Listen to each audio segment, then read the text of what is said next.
Obrigada, Marisa. Tchau, tchau. Obrigada a vocês. Tchau, tchau. Valeu, valeu. Então, sai Marisa, entra Maísa. Vocês não ficam meio perdidos, não? Ei, Maísa. E aí, boa noite, pessoal. Tudo bem com vocês? Tudo jóia. Então tá ótimo. Queria começar pedindo desculpas aí pela minha ausência semana passada, que eu não estava muito bem. Só falta, hein? Pois é, eu também senti muita falta de vocês. A gente já encontra uma vez por semana. Ainda não apareça aí, ficou triste. Mas agora retornando com força total, seguindo o bonde firme e forte. Beleza? Então vamos lá. Olha só, antes dessa pausa aí forçada, a gente estava vendo sobre impactos ambientais. Vocês estão me ouvindo bem? Eu tive um probleminha no áudio, no fone hoje. Tá legal o som? Beleza, ótimo. Então, a gente estava falando sobre impactos ambientais, a gente já estava no finalzinho de impactos ambientais, eu vou retomar aqui, ver os últimos que estavam faltando, e aí a gente vai fazer algumas questõezinhas, discutir algumas coisas, que aí a gente fecha todo o nosso conteúdo de ecologia, tá bom? Marina me falou que vocês estão arrasando aí na monitoria, estou gostando de ver, continuem assim. Então, ó, a gente falou, deixa eu retomar aqui, né, porque tem muito tempo, para a gente lembrando, assim, juntos aqui de tudo. Então, o primeiro aquecimento global, que é a intensificação do efeito estufa.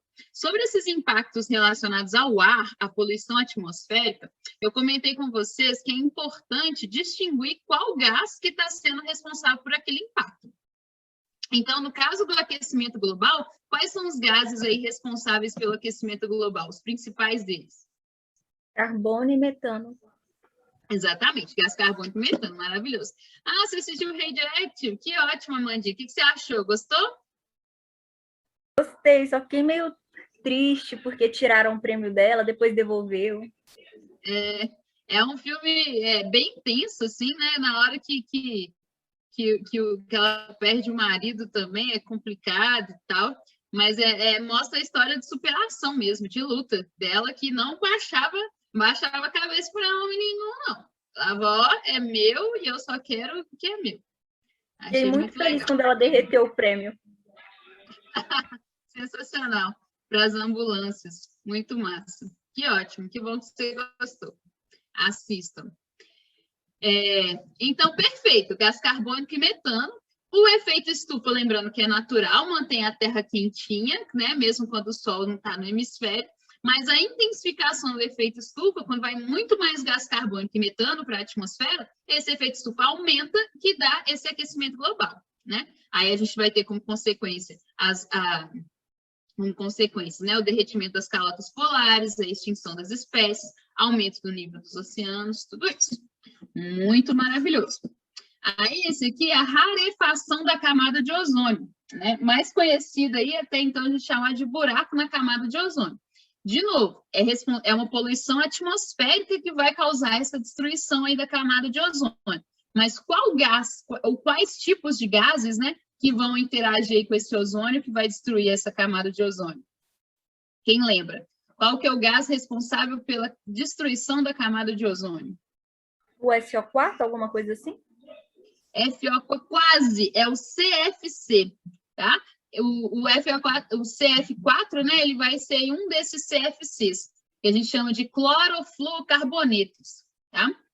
Porque esse cloro, ele vai interagir com o ozônio e vai quebrar, vai formar uma molécula de cloro e o oxigênio e uma molécula de gás oxigênio. Gás oxigênio é muito maravilhoso, mas a gente respira ele, mas ele não nos protege da radiação aí que vem do Sol, que é a principal função aí da camada de ozônio, tá? Importante distinguir, então, pessoal. Lá em aquecimento global, o calor do Sol, o excesso desse calor que é o problema. Aqui na rarefação da camada de ozônio é a radiação, né? Igual aí pelo filme que eu indiquei, que a Amandinha viu, as consequências aí da radioatividade, tá bom? A eutrofização já vai ser um problema aquático, tá? Uma poluição na água. E aí a gente viu que a eutrofização tem várias etapas. Vamos tentar lembrar todas?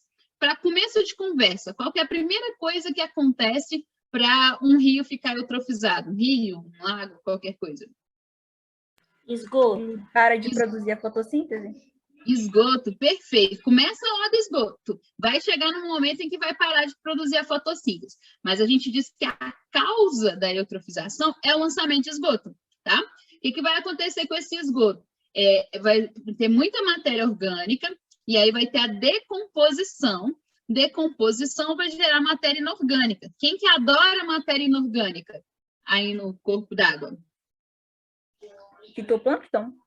Fitoplâncton, perfeito, maravilhoso. São as algas, né? Essas algas aí vão multiplicar demais, por isso que vai ficar com esse aspecto bem esverdeado, tampando essa água. A água fica turva, fica verde, pelo excesso de algas, ok?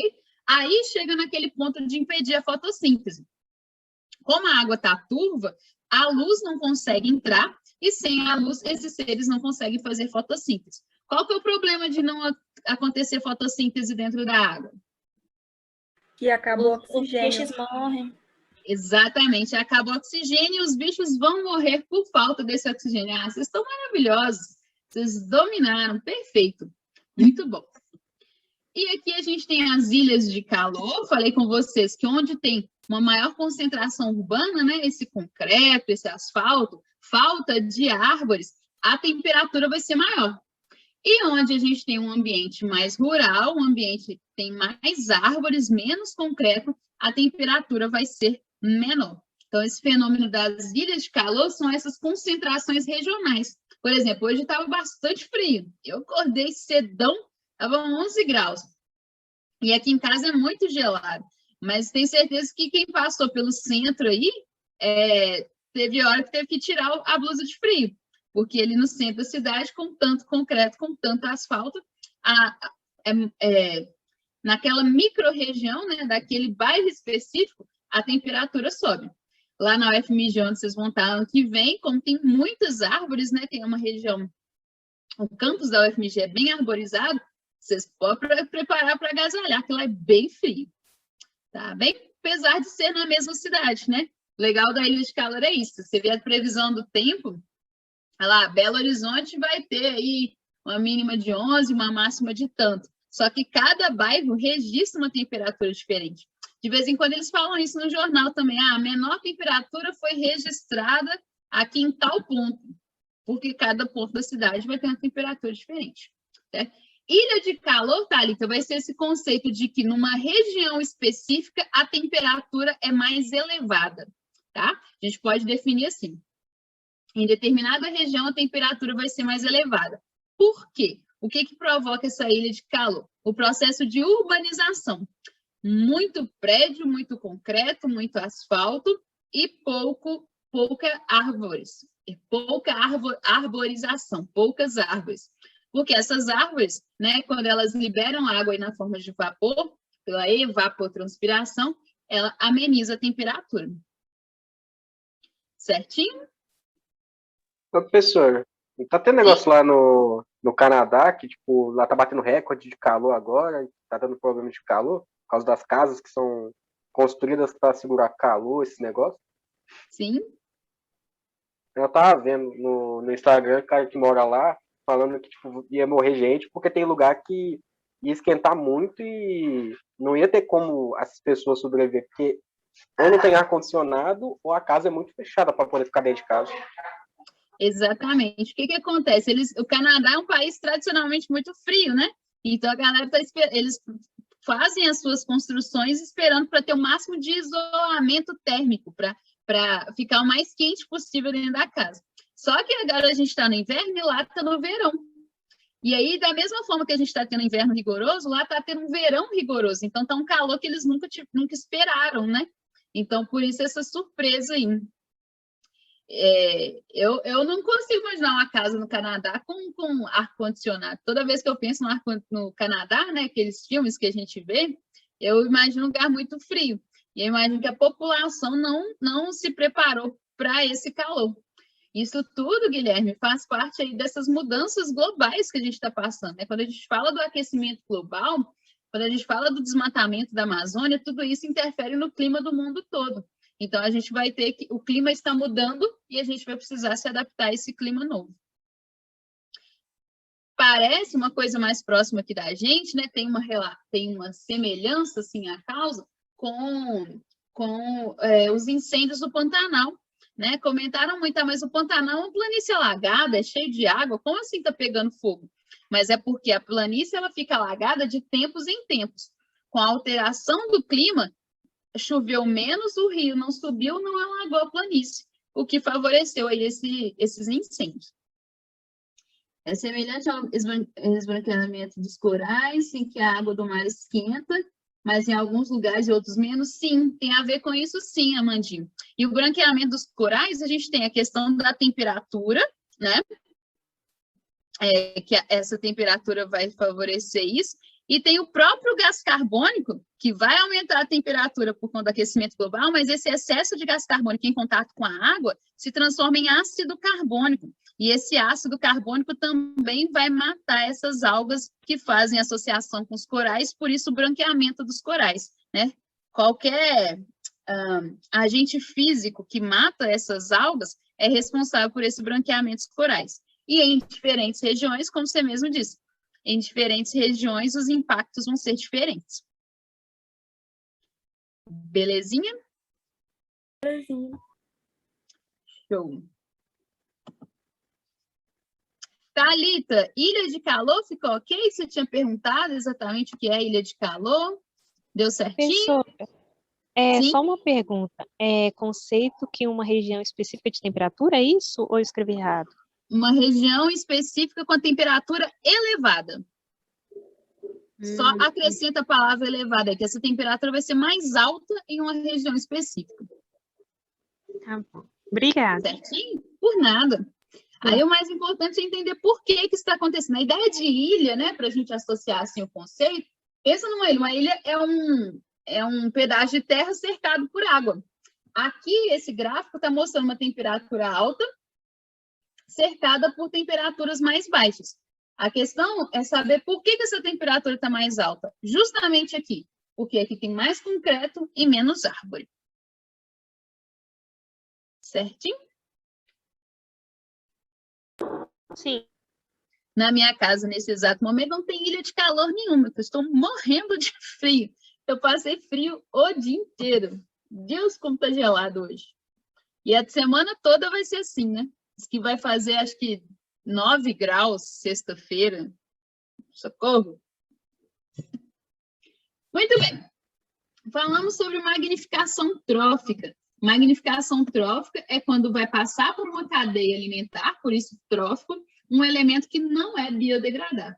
Eu gosto muito de frio também, Fernandinho, mas o frio é bom para a gente ficar debaixo da coberta, fala sério.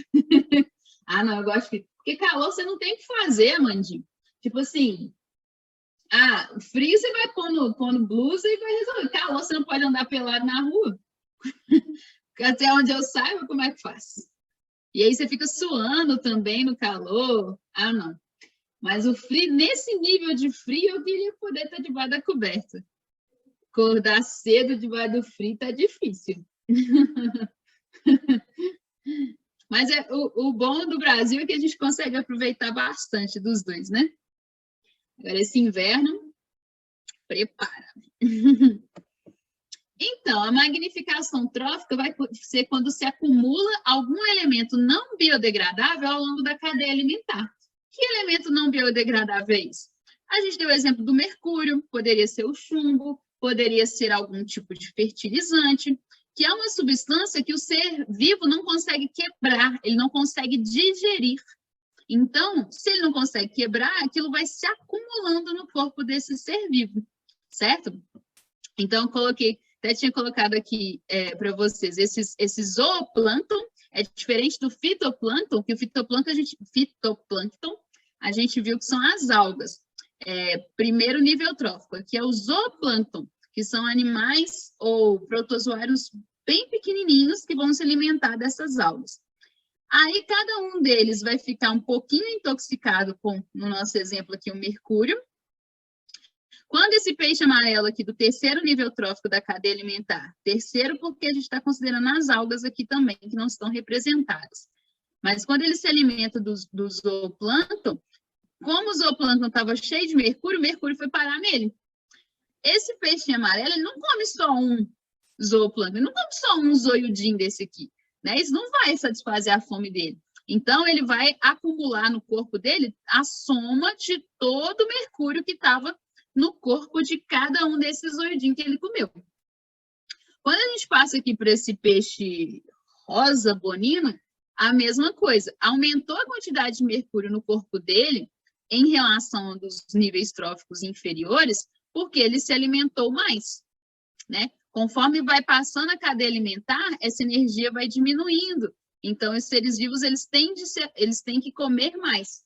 Por isso que um leão come mais do que uma vaca, por exemplo. Tá? Os herbívoros comem menos. E aqui, quando chega no tubarão, olha como é que está a quantidade de mercúrio no corpo dele. Gigante. Então, magnificação trófica é quando um elemento não biodegradável, é importante lembrar disso, não biodegradável, porque é um elemento que o ser vivo não vai conseguir consumir, ele não vai se desfazer dentro do corpo do ser vivo. Então, esse elemento não biodegradável vai se acumulando. E quanto maior o nível trófico, por isso magnificação trófica, mais prejudicado vai ser esse indivíduo. Tudo bem? Certinho aqui? Sim. Show de bola. E aí eu falei com vocês o conceito de bioacumulação e magnificação trófica. Bioacumulação é individual, como cada um desses ser vivo vai acumular esse mercúrio no corpo dele. Cada um desse peixinho vai acumular esse mercúrio. Bioacumulação. Magnificação trófica é esse acúmulo de mercúrio na cadeia alimentar toda. É como o nível de mercúrio vai aumentando ao longo dos níveis tróficos. Lembrando que cada nível trófico é cada estágio, né, aqui da cadeia alimentar. Certinho? Aí a gente viu chuva ácida. Voltamos aí a falar da poluição atmosférica. A gente já viu como impactos ambientais relacionados à poluição atmosférica. O aquecimento global, a rarefação da camada de ozônio. Aquecimento global, vocês falaram. Gás carbônico e metano. Rarefação da camada de ozônio são CFCs. E aqui na chuva ácida são outros gases diferentes ainda. É o óxido de nitrogênio, esse NO2, e o óxido de enxofre, tá? Esses gases aqui, que são liberados pelas indústrias e podem ser liberados aí dependendo por alguns carros também, eles vão se combinar com o vapor de água que está aqui nas nuvens, H2O, e essa combinação vai gerar uma reação química, né? Uma mistura entre esses óxidos e o vapor de água que está lá nas nuvens. Essa mistura vai gerar ácido, por isso chuva ácida. Aqui a gente tem, por exemplo, ácido sulfúrico. Não é qualquer ácido, não, é ácido forte mesmo. Eu comentei com vocês que a chuva normal, né, do dia a dia, ela já é ligeiramente ácida. Ela já é um pouquinho ácida, até por conta do gás carbônico mesmo. Como eu falei com vocês, gás carbônico e água formam ácido carbônico. Mas, quando mistura essa água, esse vapor de água nas nuvens, com esses gases aqui, óxido de nitrogênio e óxido de enxofre, a chuva fica muito mais ácida, porque vai chover ácido mesmo. Não é uma chover água ácida, vai chover ácido mesmo. Beleza? Quais são as consequências aí, pessoal, da chuva ácida? De degradar, eu lembro de você falando que pode degradar uma estátua. Exato, perfeito. Né? Se a gente pensar... Pode matar alguns animais pequenos também? Pode. Nem tão pequenos assim. Os coitados dos anfíbios, eu falo que os anfíbios são o grupo de seres mais prejudicados, por causa da pele fininha, né? Eles vão ser prejudicados tanto no aquecimento global, quanto na rarefação da camada de ozônio, quanto na chuva ácida. Vou pegar um sapo-boi, que é um sapo grandinho, digamos assim. Eu tenho pavor de sapo, gente, morro de medo de sapo. Aliás, não sei se eu contei para vocês, eu sou uma bióloga muito falsa, né? Galera, quando a gente ia para o sítio, assim, aí apareciam os bichos, eu era a primeira a correr, eu falava assim, você não é bióloga? Eu tô assim, e desde quando eu sou obrigada a gostar de bicho que eu sou bióloga? Sapo, então, tem pavor. Aí aquele sapo bem grandão, bem gordo, assim, mas ele tem a pele muito fininha e ele acaba sendo bem prejudicado por todos esses impactos ambientais. Ele tem menos defesa, assim. Mas ele gosta de bicho, não. Gosta de planta. E pronto.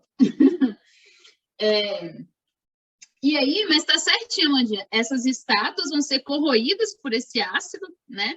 Principalmente as estátuas do nosso querido Aleijadinho, de pedra-sabão, que é um material um pouco mais delicado, mas as estátuas de concreto também podem ser prejudicadas. A morte aí dos animais, aqui está mostrando também a desfolhagem, né? Essas árvores perdendo as folhas, o solo fica mais ácido, a água, né, se cair aqui num rio, fica mais ácido. São aí algumas das consequências. Biólogo não é veterinário, justo? Obrigada, Amanda, obrigada. Esse povo tem que entender. E tem gente que acha que biólogo é veterinário, aí eles mandam assim, meu peixe está assim. O que eu faço? O que eu faço com o seu peixe? Não sei, vai no veterinário. Ou então é exame. Meus alunos no ensino médio, outro dia um menino falou assim, professora, você pode dar uma olhada aqui e falar o que eu faço? Era um raio-x. Ele me mostrou o raio-x dele. Falou assim, o que eu faço? Você só faltou pedir o tratamento. Você ouve, meu querido? O que você faz? Você marca um médico, né?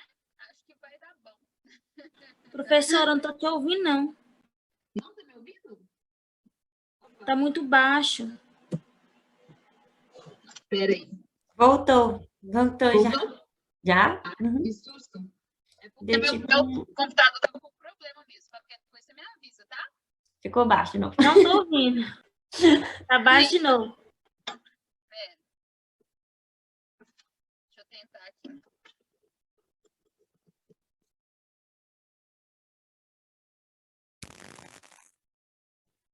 Estão me ouvindo agora? Sim, bem alta agora. Agora sim. Tá normal, beleza? Sim. Show. Qualquer coisa vocês me falam, que tava dando um chiado esse. Mas estava aqui contando as desventuras de ser professor de biologia e que o pessoal acha que você é médico e veterinário e jardineiro e qualquer coisa. Tá bom? Muito bem. Falamos da chuva ácida.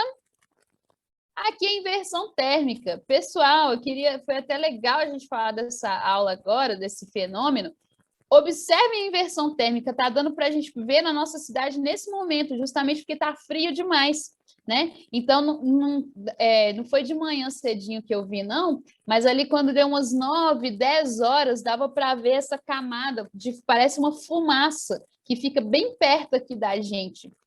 O céu fica mais cinza, fica mais próximo aqui da superfície, ele fica mais cinza. O que acontece na inversão térmica? Naturalmente, a gente já joga um tanto de poluente no ar, né? E esses poluentes particulados vão ser esses poluentes mais sólidos mesmo, é como se fosse a poeira que a gente tira, não. Por exemplo, a poeira que a gente tira da nossa casa. Só que esses poluentes, no ar a gente não vê. Quando ela fica em cima do móvel, a gente vê. Mas no ar a gente não vê. Por quê?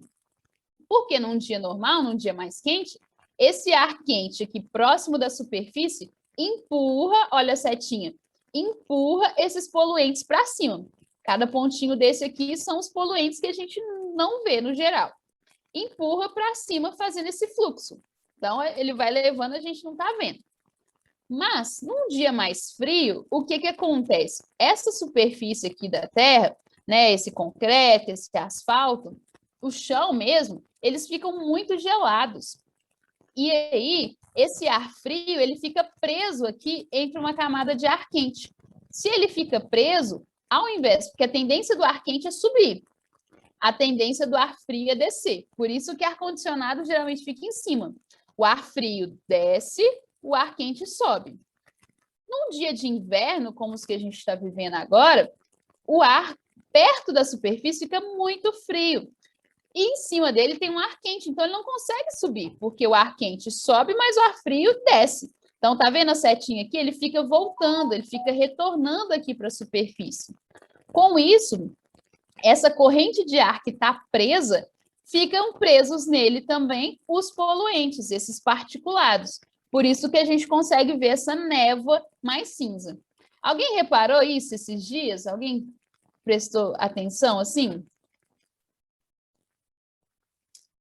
Manter o ar não tem poluente porque a atmosfera é cinza e ele não é calor o ano todo. Em Marte, agora que eu vi, em Marte o ar não tem poluente porque a atmosfera é cinza e lá é calor o ano todo. Sim, é calor o ano todo. E a atmosfera de Marte é bem diferente da nossa, ela vai ter alguns gases diferentes. Por exemplo, aqui a gente tem uma atmosfera rica em nitrogênio, bastante, em oxigênio e em água, vapor de água, gás carbônico e tudo. Em Marte vai ter outra composição, por isso que essa composição da atmosfera é diferente. E lá não tem poluição, porque não estamos lá, né, para destruir Marte. Que onde o ser humano chega, ele leva poluição. Então, mas se lá não tem poluição, por que o céu fica cinza lá? Por causa uma foto. Por causa da diferença de composição da atmosfera. Então, por exemplo, eu não vou saber te falar certinho quais são os gases, confesso que eu não sei. Mas lá não tem nitrogênio e oxigênio, que são transparentes aqui para nós, esses gases. Lá vai ter, por exemplo, um gás de... Eu não vou saber falar exatamente qual, mas vamos supor, um gás de enxofre. Esse gás de enxofre ele já vai ter uma cor diferente. Então, os gases que fazem parte da atmosfera de Marte são diferentes da atmosfera aqui da Terra. Esses gases diferentes têm cores diferentes. Faz sentido? Eu só não vou saber, eu vou até pesquisar, eu só não vou saber te falar o nome dele certinho. Porque eu sei que na Lua de Júpiter, como é que era? Eu vi aquele Cosmos, ele fala que na Lua de Júpiter tem os mares, eles são naturalmente ácidos. É muito doido, assim, a atmosfera de Marte. Deixa eu anotar. Tem uns trem muito diferentes, uns fósforo não sei o quê, fósforo, ferro que deve dar a cor mais vermelha, inclusive. Certinho? Então, quando o dia está mais frio, esses poluentes ficam mais presos aqui e são poluentes que já são lançados na atmosfera normalmente, mas chama inversão térmica porque eles não conseguem se dispersar, tá? Então, amanhã, façam esse exercício para a casa de Bio2. Quando der ali umas 8, 9 horas da manhã, tenta observar o céu e tentar ver essa diferença de camadas, né, de cores, que vai estar no céu de manhã e semana que vem vocês me contam. Tá bom? Tá. Com esse tempinho, tá ótimo para observar isso. Tem que ser de manhã, por quê? Com o passar do dia, né, o avançar das horas, o sol vai esquentando mais essas superfícies, né? A gente fala da ilha de calor, e aí o ar frio que estava aqui é substituído pelo ar quente. Se volta a ter ar quente, volta à condição normal do ar quente empurrando esses poluentes para cima. Certinho?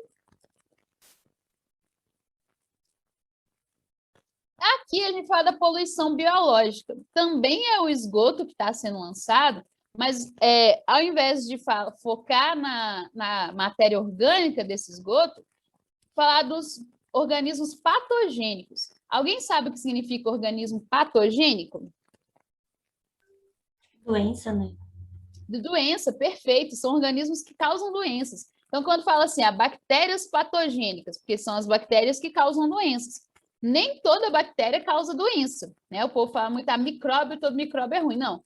A gente vai ter bactérias que vivem no nosso corpo e nos protegem. A gente vai ter bactérias que fazem a decomposição. Tem vários tipos de bactérias. As patogênicas causam doenças. Isso serve para fungos, serve para protozoário, para outros organismos também. E aí, vocês concordam que o esgoto é um lugar que vai ter muito organismo patogênico? Imagina, se cair assim dentro do esgoto, tem bastante bactéria, protozoário, vírus, né? Quando começou a pandemia do coronavírus aqui, em algum dos estágios da pandemia, eles estavam mapeando a quantidade de coronavírus pelo esgoto. Então, eles iam em bairros diferentes, abriam o esgoto e conseguia coletava uma amostra e conseguia medir a quantidade de vírus que estava naquela região. Então, esgoto é um lugar muito sujo, é um lugar que tem muitos organismos patogênicos, tá? Causam várias doenças. Então, quando esse esgoto não é tratado e ele é lançado no mar, porque a gente faz o que com o esgoto? Joga ele dentro da água. Lançado no mar, ou na lagoa, ou no rio, esses organismos patogênicos vão causar mal para os animais, para os seres vivos todos que estão lá, né? Então, essa charge representa isso. Esse esgoto aqui ameaçando esse peixinho. Porque esse esgoto tem, por exemplo, bactérias que vão causar doenças. É por isso que a gente chama de poluição biológica. Biológico, pessoal, está sempre relacionado a um ser vivo, né? Quando fala em poluição biológica, tem também bioindicadores, que eles vão indicar alguma coisa, são seres vivos que indicam. Então, esse prefixo bio é porque algum ser vivo faz. Tudo bem? Certinho até aqui, pessoal? Sim. Show.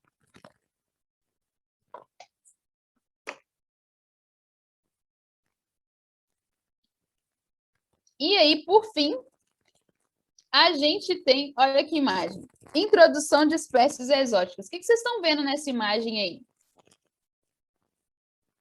Coelhos bebendo água? Coelhos bebendo água. Muito ou pouco coelho? Muito. Muito coelho, muito coelho.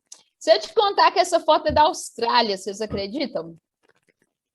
Uhum.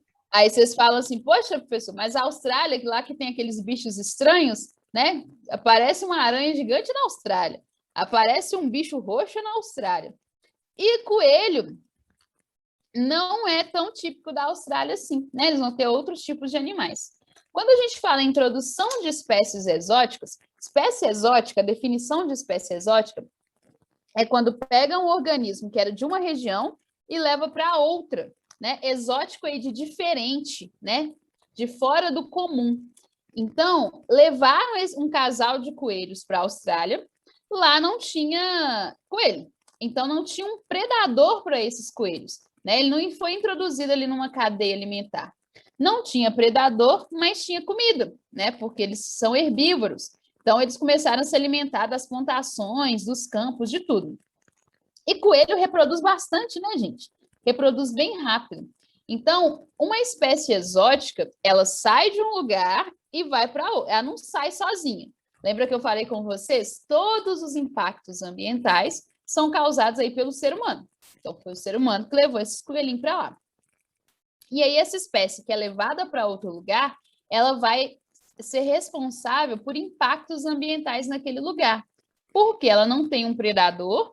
Sem predador, ela não tem, né, aquilo que a gente chama de resistência do meio. Então, não tem nada que vai frear o crescimento dessa população ali. E ela vai ter bastante comida. Então, aumenta demais essa população. Se aumenta demais, eles vão comer cada vez mais. Então, vai destruir as plantações, vai fazer vários impactos ali, tá? Vai impactar nas espécies nativas. Tudo bem? Então, guardem esse conceito. Espécie exótica é uma espécie que não pertence àquele lugar. E como é que chama uma espécie que pertence àquele lugar? Vocês sabem? Uma espécie típica daqui, por exemplo. Como é que eu chamo isso? Nativa? Nativa é um bom nome. E a gente pode fazer um paralelo também com a espécie endêmica, tá? Deixa eu pôr no chat para vocês. É um nomezinho... Opa! Ai, meu Deus. Isso tudo é porque eu estou caçando o chat aqui. Achei.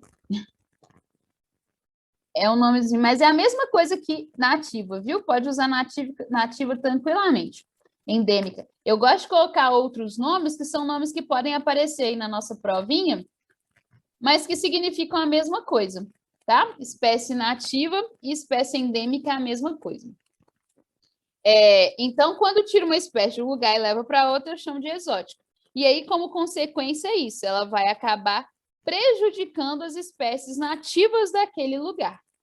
Aí tem o exemplo do coelho na Austrália, tem o exemplo... Aí esses coelhos, só para terminar a história, eles reproduziram demais, aí o governo viu que ia dar ruim, porque eles estavam destruindo as plantações, E aí eles tentaram matar os coelhos. Eles levaram os coelhos para lá e agora queria matar os coelhos. Aí ele liberou a caça, altas coisas. Não deu certo porque tinha muito coelho ainda assim. Aí eles foram e colocaram um vírus nesse coelho para que a população toda ficasse contaminada e a população toda morresse. Que horror. Não Meu Deus, que absurdo. O ser humano é Nossa. complicado, né? Que horror. Terrível, terrível. Para resolver um problema que ele criou, ele destruiu uma população inteira. Isso. E a gente tem vários exemplos de espécie exótica. Aqui no Brasil ficou muito famoso o caso do caramujo africano, que eles trouxeram como substituto aí do escargot, que a galera aí come caramujo, falou que era muito bom, sei lá. E aí que esse caramujo ia virar esse prato, ia ser um substituto para o escargot para virar prato de alimentação de restaurante chique, assim. Não deu certo, porque ele não tinha o mesmo sabor, não era bom, não sei o quê. O que esse povo fez? Pegou aquele tanto de caramujo que eles tinham trazido e jogou por aí. Esse caramujo multiplicou demais, não tinha predador e começou a destruir a mata ciliar de vários lugares. Tem vários exemplos. Em Fernando de Noronha tem lagartos, também lagartos que foram levados aí, lagarto e gato, que foram levados desde a época da colonização, e tem mais lagarto por metro quadrado do que chinês na China.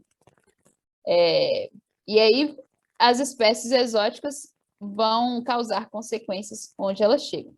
De novo, a culpa é sempre do ser humano. A espécie exótica não sai do seu lugar natural, fala assim, aqui está sem graça, deixa eu passear ali em outro continente. Deixa eu nadar aqui no oceano e passear em outro continente. Ela não faz isso. É o ser humano que vai lá, cata e leva para outro lugar, causando problema. Pessoal, fechamos aí essa matéria de impactos ambientais e, consequentemente, de ecologia. Alguma dúvida? Algum conceito que vocês estão lembrando que não ficou tão claro, que vocês gostariam que repetisse? Como é que tá?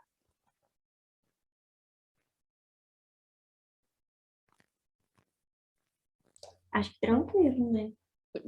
Beleza, por enquanto tá tranquilo, né? A gente vai... Não deixem de fazer as questõezinhas, tá? Mesmo eu sei que alguns não podem ir na monitoria por questões diversas, por trabalho, por outras responsabilidades, mas a gente está sempre, eu e a Marina, colocando a lista lá no Drive.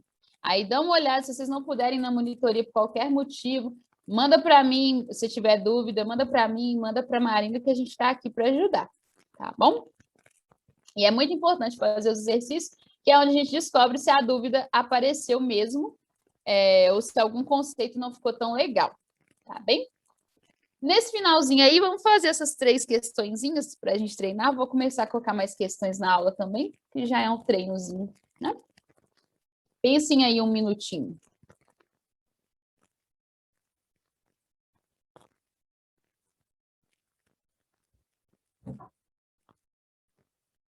A gente fez essa questão na monitoria.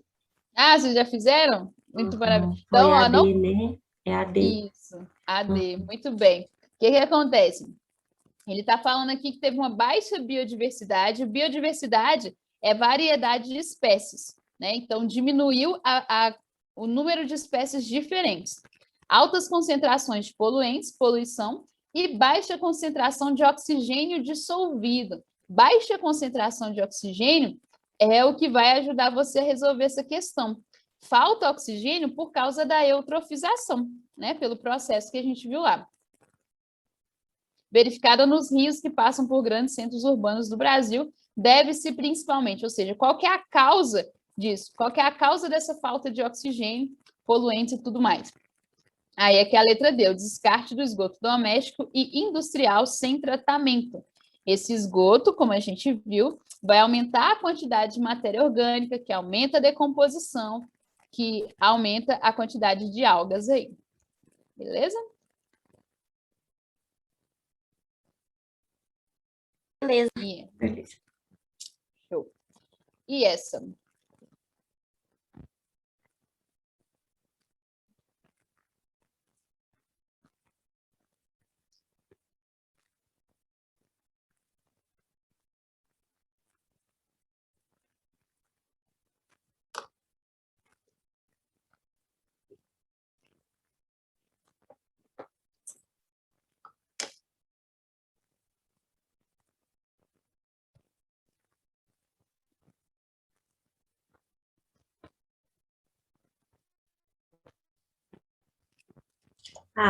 Um problema que não pode ser atribuído, né?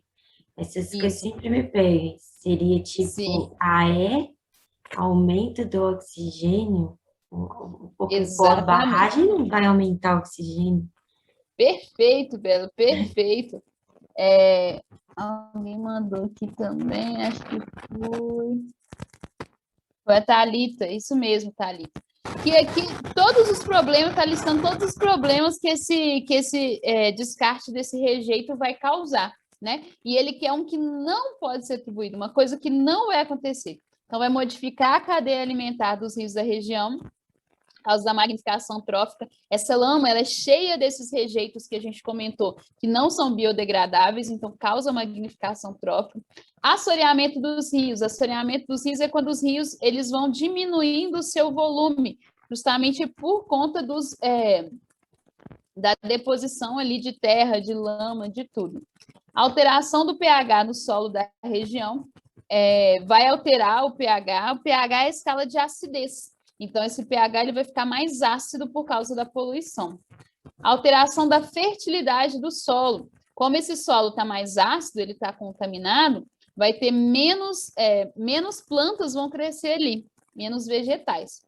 E a única coisa que isso não faz é uma coisa boa, né? Aumento do oxigênio disponível, que na verdade vai ter uma redução desse oxigênio disponível. Show de bola, meninas. E é isso. Alguma dúvida, pessoal? Não. Show. E aí a gente vai fechar por aqui, porque agora a gente vai começar a genética, né? A gente vai ver todos os conceitozinhos de genética, ver cada detalhezinho para a gente conseguir aplicar nas questões contextualizadas aí do Enem, tá bem?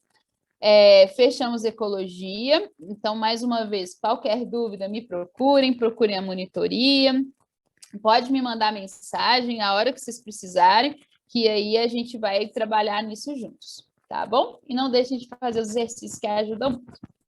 Por hoje é isso, então, um beijo para vocês, ótima semana de friozinho aí para quem gosta, e até semana que vem.